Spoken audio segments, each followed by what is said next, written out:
Olá, seja muito bem-vindo a mais uma entrevista Infomoney Fora da Curva, projeto da Infomoney contando a história dos 10 grandes investidores relatados aqui no livro Fora da Curva. E hoje eu vou falar com Guilherme Achê, ele que é sócio-gestor da Esquadra, uma gestora que já tem 5,5 bi de patrimônio líquido. O Guilherme também começou na JGP antes de ir para a Esquadra, tem uma história no mercado bem interessante, já são mais de 20 anos no mercado de capitais, especificamente no mercado de ações. Vai falar um pouquinho sobre a história dele relatada no fundo e também de alguns cases de sucesso que a carteira da Esquadra possui.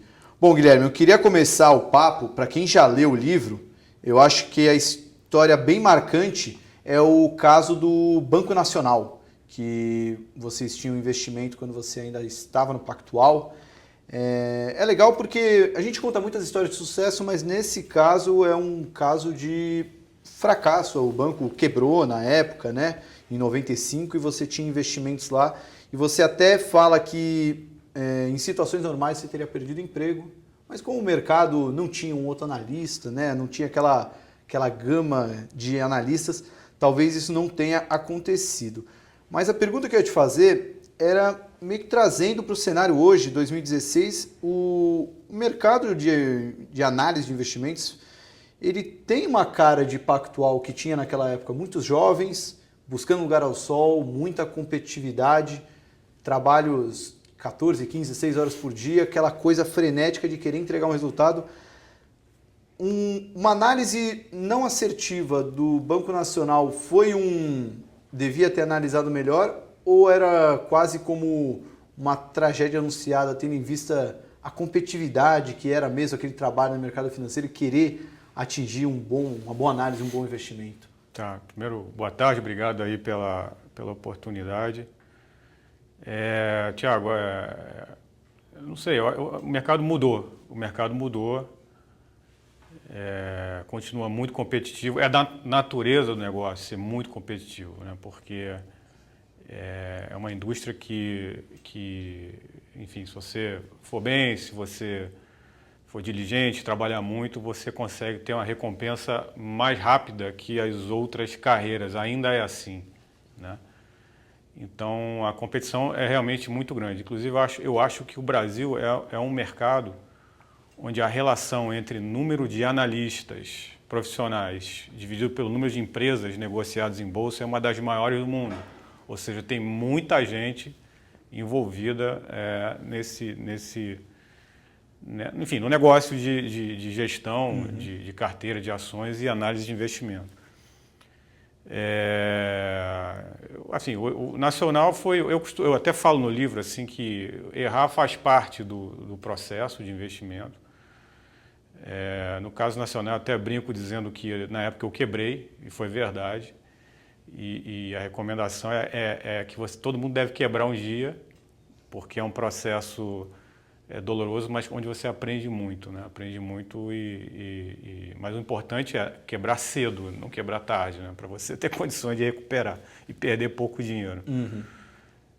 Mas assim, é competitivo, vai continuar sendo, erros vão ser cometidos. Acho que recentemente a gente teve aí histórias assim incríveis onde o mercado foi inteiro, entrou numa espécie de uma bolha, que foram as empresas do Ike Batista, não sobrou nada, né? Então acho que é da natureza, né, de ter esse tipo de ciclos assim e destruições de negócios. E acho que vai continuar tendo. O Brasil é um lugar muito hostil a negócios, né? Então é difícil, empresas vão continuar falindo, empresas vão continuar crescendo. Acho que não é só aqui no Brasil, mas Nacional nunca vou esquecer. Você falou isso seria muito bom que todos quebrassem, de preferência cedo, para perder menos e dar tempo de se recuperar. E eu achei essa frase muito interessante quando eu li, porque na Infomoney a gente lida direto com o público, investidor, pessoa física em geral, e o feedback é imediato, né? Quando a gente publica uma matéria falando de um trader que acertou um investimento, já exaltam ele da mesma maneira que quando ele erra um investimento, já virou o pior trader do mundo. Como é que dá um espaço para um cara desse? Mas, na verdade, as pessoas parece que esquecem de valorizar o aprendizado que vem do erro, né? O erro acaba sendo um professor muito importante no mercado financeiro, né? Qual foi o grande aprendizado que quebrar na bolsa te trouxe, que isso você nunca teria se não tivesse quebrado? Eu acho que, enfim, a primeira coisa assim, dinheiro não aceita desaforo, né? Você tem que ter essa frase bem estampada na sua frente todo dia, né?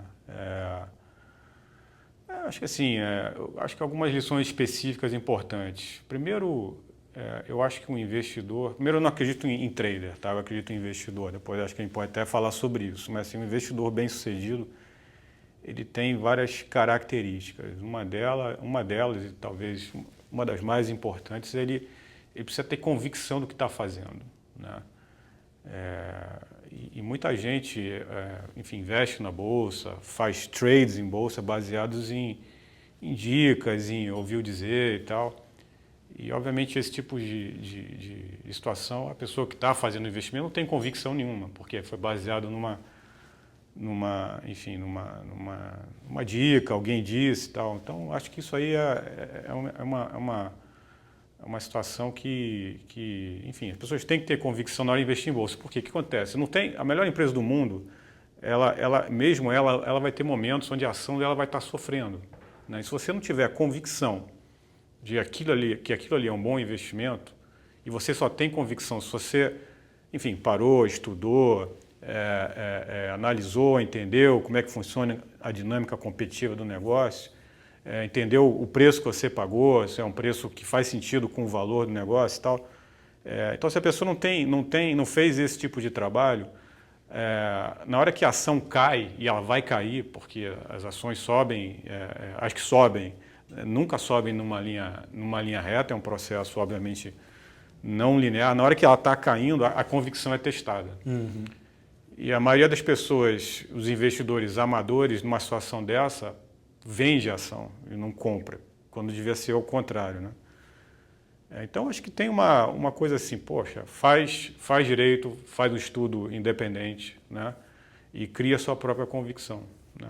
Então, acho que foi talvez uma lição importante, especificamente sobre o Banco Nacional. O que aconteceu na época? O Banco Nacional era um banco que sempre teve muita dificuldade no mercado, sempre quando tinha alguma especulação macro maior, ele sofria muito em bolsa, era um banco mais exposto devido a, enfim, a estrutura de balanço dele. E existia na época, essa época que eu comprava, difundido no mercado que ele ia ser comprado. O banco ia ser comprado, se eu não me engano era o Unibanco, que acabou comprando, ia fazer operação e tal, e muita gente começou a investir baseado nesse bizu.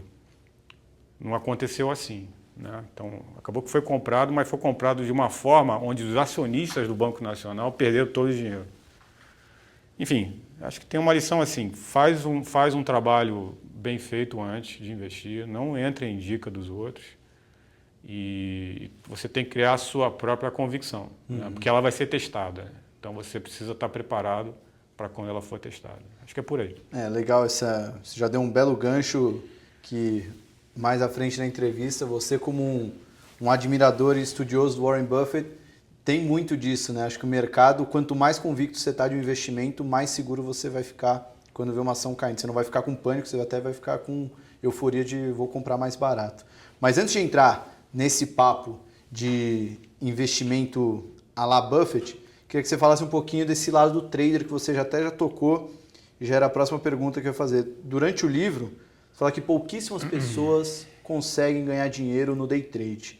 Uma delas, você até cita, o André Jakurski, que foi o fundador do Pactual, depois foi para a JGP, e é um cara que você identifica como um bom trader, né? Por que, mesmo tão difícil para ter sucesso no day trade, 9 em cada 10 investidores que entram na bolsa vão pelo caminho da especulação, né? Não vai ser um investidor, vai ser um trader. Isso. E também, quando é que você identificou que o seu negócio era a longo prazo e não tinha como ganhar dinheiro no curto prazo? O trader, eu diria que não é 1 em cada 10, não. Acho que é 1 em cada 100. né? Que consegue criar do trade uma carreira de sucesso e rentável.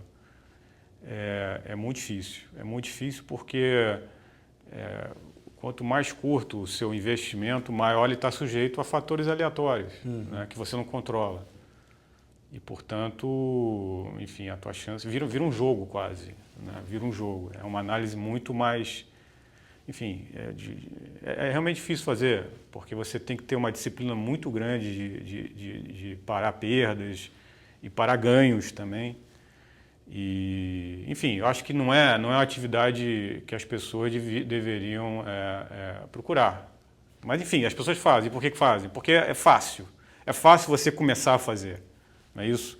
E se você começar ganhando, aí você vai se empolgar. Mas, de novo, na minha experiência, observando aí o mercado há 25 anos, eu acho que não é... Eu não recomendo. Acho que, de novo, a maioria das pessoas vai perder dinheiro e vai se desiludir, né, com o mercado de ações. Acaba ficando a impressão de que é um jogo, não é uma atividade que tem fundamento, né? Então, eu acho que é por aí. Eu sou radicalmente contra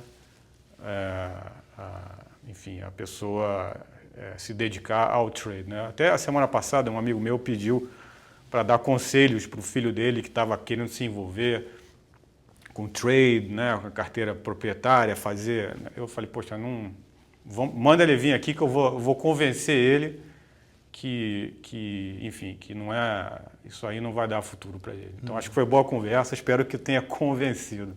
Mas eu tenho convicção de que essa história do day trade, você fazer investimentos muito curtos, enfim, é extremamente estressante, né? O índice de burnout é enorme.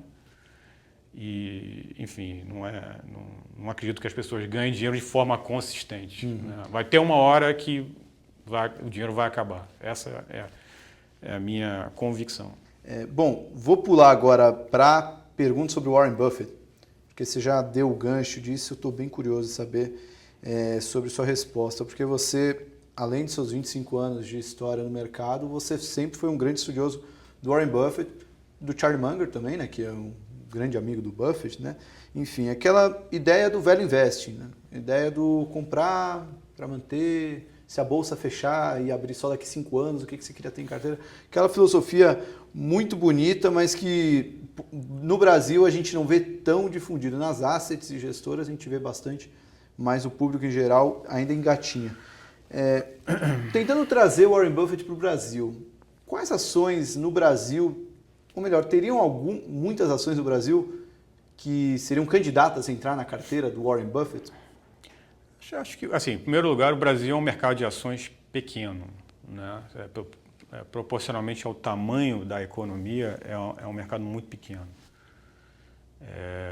Enfim, por diversas razões, mas é o que é. Assim, o Buffett, no final das contas, o que ele está procurando? Ele está procurando bons negócios, né? Administrados por pessoas competentes, honestas. Enfim, e o que é um bom negócio? Um bom negócio é aquele onde, enfim, tem altas taxas de retorno. E o que tem altas taxas de retorno são negócios que têm algum tipo de vantagem competitiva, duradoura, né? Então é isso que ele está buscando, negócios que tenham vantagens competitivas que se sustentam no tempo. Acho que a gente tem no Brasil alguns negócios assim. Agora, talvez pela escassez desses negócios em bolsa, eles acabam tendo um preço que muitas vezes enfim, não é um preço tão atrativo, né? Mas eu diria que sim, acho que tem aí talvez umas 20 a 30 empresas que são empresas de qualidade, que acho que reúnem essa combinação aí de características, né, principalmente da vantagem competitiva, gerida por pessoas honestas e tal, que eu acho que ele teria negócio sim. Agora, a carteira teria que ser menor, né? A economia é menor, mas principalmente porque a Bolsa no Brasil ela não tem tanta representatividade, né? Acho que tem diversas razões, mas acho que é por aí. Acho que dá para fazer uma série de estudos para mostrar isso, mas acho que basta só olhar para o índice S&P 500, que tem as 500 maiores dos Estados Unidos, e que dificilmente a gente nem deve ter 500 ações listadas em bolsa. Pegando com liquidez, deve abaixar para umas 200 ou 150 empresas. Né? Tem outras empresas não estão listadas, né? Tem um número razoável de empresas não listadas. E o Brasil também é um país onde você tem um número, eu acho, desproporcional de empresas médias e pequenas, né? Que eu acho que tem a ver com a idiosincrasias do nosso país, né? Que, enfim, o custo de capital, as empresas menores não têm acesso a capital. As empresas menores, elas não, muitas vezes elas não têm opção de crescerem, porque em crescendo o regime fiscal inviabiliza os negócios. Então, as jabuticabas brasileiras prejudicam bastante o mercado de capital se desenvolver, né? E no caso, o Buffett investir aqui. Mas eu ainda eu vou ligar para ele um dia, se ele me atender, eu vou convencer ele de um outro negócio que eu acho que faz sentido para ele. Conta para a gente essa história, se conseguir falar com ele vai ser bem legal. Tá bom. Então agora nessa pergunta eu vou falar de 2 cases que são quase private equity, porque estão há um longo tempo na carteira. Um é um private equity de fato e outro é uma ação, uma public equity, mas que está há muito tempo na carteira. Né? No caso do private equity, queria que você falasse um pouquinho da Imaginário, que acredito eu que seja o principal, ou pelo menos o mais conhecido case do fundo de private equity. E no public equity, acho que é Equatorial, que embora seja uma ação listada, está na carteira de vocês há 10 anos, desde antes da Esquadra, né? Já no JGP. E é uma ação que vem entregando resultados espetaculares desde que entrou. Será que você poderia contar um pouquinho desses 2 cases aí, até a gente poderia conseguir distinguir a gestão private equity do public equity, se é que tem alguma distinção? Sim, sim. Vou começar pela Equatorial, a empresa que eu invisto realmente há 10 anos, literalmente, desde que a empresa veio ao mercado, fez o IPO dela. O que nos encantou no começo, né, do investimento era justamente o modelo de gestão. Era um modelo, enfim, que hoje está mais difundido, né, ligado aí ao grupo 3G, ligado ao Falcone, né? Então isso na época não era tão usual como é hoje, então nos encantou. E o setor é um setor que eu acho que ainda tem muita oportunidade de você arbitrar gestão. É um setor onde você tem uma série de empresas que eu acho que ainda são mal administradas, né? Mas na época mais ainda. Né? Então, assim, a gente se encantou por esse modelo, né? Que foi muito bem implementado na Equatorial pelos 2 fundadores da empresa, o grupo GP, de um lado, e o fundo de private equity do Pactual. E, enfim, desde 2006 nós investimos e, enfim, acompanhamos a história há muito tempo. Nosso envolvimento ficou muito maior recentemente, pelo simples motivo. A empresa, até ano passado, tinha um grande acionista de referência, que era a Vinci. Enfim, que era a origem esse fundo de private equity do Pactual, que passou a ser administrado pela Vinci. E eles eram acionistas de referência e eles meio que davam o tom da empresa, né? E ano passado eles venderam a posição inteira e aí a Esquadra passou a ser o maior acionista, né? Praticamente quase do mesmo tamanho da Vinci. Mas na época da Vinci a gente não se envolvia no conselho da empresa, porque, enfim, a gente achava que a empresa não precisava ter, enfim, não precisava do nosso envolvimento, era bem administrado, não só a própria empresa, como o próprio conselho, a gente achava que tinha eficiência. Mas na hora que sai um acionista de referência, a gente se achou quase que obrigado a entrar no conselho, né? E foi o que a gente fez. Então, eu já estou lá no conselho há pouco mais de um ano, né? E enfim, a história tem enfim, se desdobrado muito bem, né? Porque o que a Equatorial, que ela sempre foi? Ela foi uma empresa que, enfim, ela comprava ativos do setor de energia no Brasil, focado em distribuição. E, enfim, e esses ativos eram, como eu falei, tinham grandes deficiências de gestão e ela, com esse modelo, ela conseguia extrair muito valor. Implementando o modelo dela de gestão, ela fazia o turnaround e conseguia, com isso, criar muito valor. Isso continua, né? Então, acho que a nossa ida para o conselho, eu acho que foi importante para a empresa. Acho que, como eu falei, é importante ter um acionista de referência, né? Com cara de dono. A gente tá aí meio que fazendo um trabalho junto com eles de entender as oportunidades do setor elétrico de uma forma maior. Tanto é que eles recentemente participaram num leilão de ativos de transmissão, uma operação bastante grande, que eu acho que vai ser muito bem sucedida, né? Então, é uma empresa boa, que tem vantagens competitivas, né? Muito ligada à gestão, né? E com oportunidade de continuar crescendo. Volta àquela característica que eu mencionei do que eu acho que é um bom negócio, né? Então, a gente acha que tem muita oportunidade. O preço está muito barato, na nossa opinião. Tem muita oportunidade de continuar crescendo. Acho que esse leilão de transmissão é um bom exemplo. E enquanto estiver acontecendo, eu espero continuar a ser um investidor da Equatorial. Espero estar lá ajudando e, enfim, so far so good, né? Então, por aí. O Imaginário é diferente, é uma empresa onde a gente tem 100% do capital, é uma empresa menor. É uma empresa de varejo, ela tem 200 lojas no Brasil. É uma operação que a gente fez em 2011, então é muito mais recente. E eu acho que, na minha visão, é um case study no setor de varejo no Brasil. Por quê? Porque, enfim, desde que a gente comprou, a situação só piorou no Brasil, né? E o caso específico dela é um caso supostamente frágil, porque é uma empresa que vende, enfim, produtos assim bens de não necessidade, produtos mais supérfluos, né? Supérfluos, né? Varejo, enfim, isso aí, supérfluo. E, obviamente, numa situação recessiva, quase depressiva que o Brasil está vivendo, né, nos últimos anos, as vendas tendem a ser muito afetadas, né? Então, por um lado, você tem uma pressão no faturamento, por causa da recessão no Brasil. E, por outro lado, a empresa ela tem uma operação grande de importação da China de produtos e tal.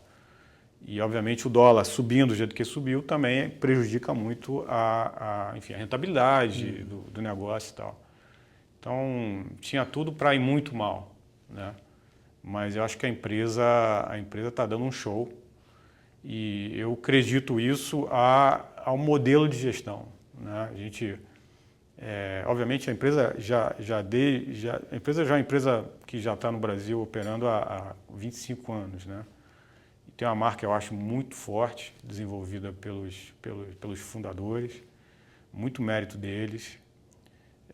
Mas acho que o que a gente fez, assim, vamos colocar um modelo um pouco diferente, um modelo de gestão. E, enfim, que é essa história de focar em mérito, em estabelecer metas para todas as pessoas da empresa, desdobrando até pessoa mais júnior e saber cobrar as metas, né, e remunerar e, enfim, construir um sonho onde as pessoas vão estar mirando para o futuro longo prazo. Então, tudo isso aí, hoje em dia é um pouco quase que um clichê, né, porque isso já está bem pesquisado aqui no Brasil, muitas empresas tentam fazer isso, mas a minha experiência é que a execução desse modelo é muito difícil, né, por diversas razões, né? Você tem que ter uma liderança obsessiva e humilde, você tem que ter, enfim, todas essas características aí que eu falei, implementadas e ajustadas todo dia. Não é fácil, não é fácil. Eu acho que a Imaginário conseguiu fazer E, em função disso, ela está batendo recorde de rentabilidade, de margens, e acho que isso está nos dando conforto aqui na Esquadra para ir atrás de novos negócios para a Imaginário, né? Então, eu espero que a gente possa anunciar em algum momento uma grande aquisição e tomara que a gente tenha o sucesso que a gente teve até agora na Imaginário, né? Então, é diferente. A Equatorial é um negócio já muito mais estabelecido, é um negócio onde nós somos um dos acionistas, hoje o maior, mas e a Imaginário não, ali de fato a gente tem o controle, então toda a questão do board a gente controla e assim, o management a gente indicou ele 100%, então é outro tipo de gestão, né? Eu ia encerrar o papo Private Equity versus fundo de ações perguntando sobre a ótica de investimento, qual das duas estão mais próximas de deixar a carteira, mas pelo andar da carruagem parece que nenhuma das duas. Né? Nenhuma das duas. Não, eu acho assim, na Equatorial eu vejo um cenário muito favorável para os próximos, nesse ciclo que vem aí, para negócios regulados como um todo, né? O Brasil precisa atrair capital para investir em infraestrutura e tal. Então, uma coisa básica que você precisa fazer para atrair capital é você ter condições boas de rentabilidade, de estabilidade de regras. Eu acho que está claro e já está acontecendo. Então, tudo que é negócio regulado, o ambiente de negócio vai ficar muito melhor. Então, a Equatorial está nesse tipo de business, um business regulado. A própria participação dela nesses leilões de transmissão, acho que é uma consequência dessa melhor regulação. E é um processo que eu acho que vai durar muitos anos, né? Então, tanto ela quanto a Imaginário, eu espero, enfim, o tempo vai dizer, mas continuar sendo um investidor durante muitos, muitos anos. Legal. Bom, para fechar a entrevista, Guilherme, queria que você falasse sobre Petrobras. Uma empresa que até anos atrás não deveria entrar em carteira de gestor de value investing, seguidores do Buffett. E no livro, são duas perguntas sobre Petrobras. A primeira é que no livro o livro foi feito, a entrevista lá no final de 2015, e na época você fala que é difícil dizer se a Petrobras é um bom investimento porque a gente nem consegue ver ela direito como uma empresa, tendo em vista a situação que ela estava. Hoje, 12 meses depois, praticamente, 12 meses se passaram, um cenário completamente diferente, nova gestão, novo preço do petróleo, novo governo, novo tudo. A Petrobras em um novo momento na Bolsa.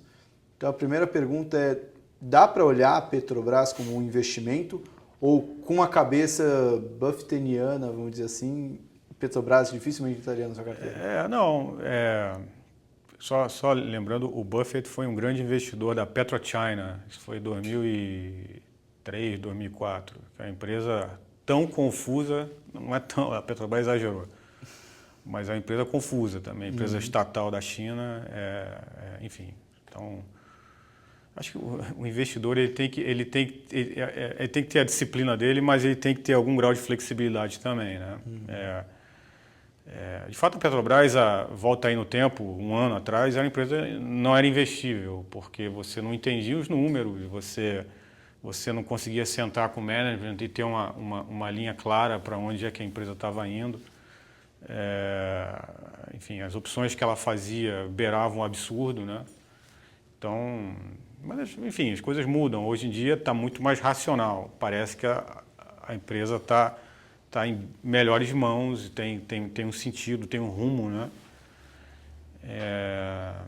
Então, nesse sentido, as pessoas, enfim, as coisas mudam, você tem que olhar de uma forma assim, pragmática e realista o cenário novo que se desenhou, né? Sempre vai ser difícil, porque a empresa que vende commodities está sujeita ao preço da commodity, né? E ninguém sabe projetar isso. Então, um dia que alguém falar para você, eu acho que o petróleo vai subir para $100, esquece, não tem zero credibilidade um comentário desse. Essa é a minha experiência, né? Então, acho que, enfim, te respondendo, acho que está mais fácil entender a Petrobras, né? obviamente ela tem um desafio enorme, é um desafio de reposicionar o balanço dela, um desafio de equacionar as finanças, né? Mas assim, ela também cabe um pouco no que eu falei sobre o ambiente regulatório mais favorável na minha visão, nos próximos 10 anos, né? Então, a novo marco da lei do pré-sal que está sendo discutido no Congresso é isso aí, é um ambiente regulatório mais pro-business, menos, enfim, menos ideologia, né? E eu acho que a Petrobras também está nesse contexto, né? Então, vai sempre ser difícil, né? Porque, obviamente, a empresa nunca vai ser eficiente como seria na mão do setor privado.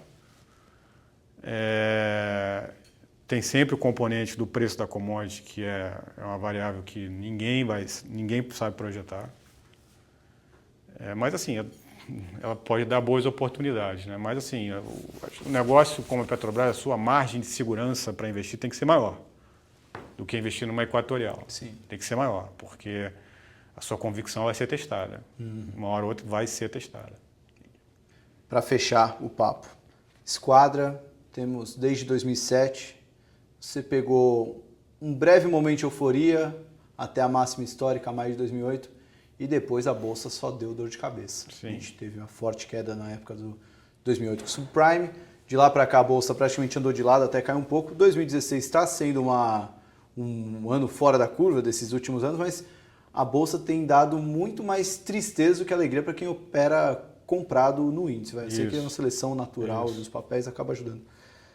Você está mais otimista com a Bolsa? Olhando, passado esses 9 anos de Esquadra, os próximos 9 anos devem ser melhores? Eu acho, assim, em primeiro lugar, eu não tenho noção para onde vai a Bolsa os próximos 6 meses. Acho que voltando àquela questão do trade, sim.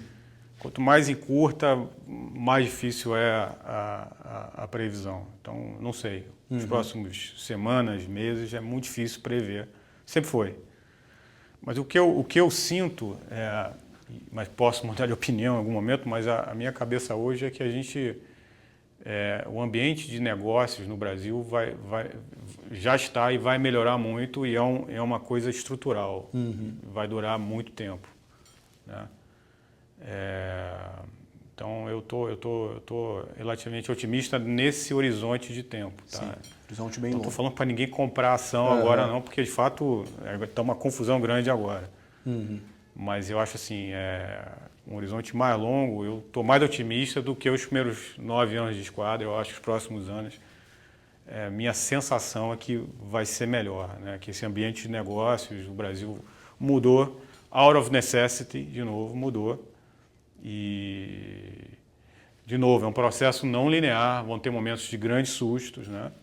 onde enfim, vai dar muito medo, mas acho que a tendência primária é positiva, é boa, e eu acho que vão ser anos melhores. Essa é a minha intuição, a minha impressão hoje. Posso mudar de ideia, mas é o que eu estou vendo hoje.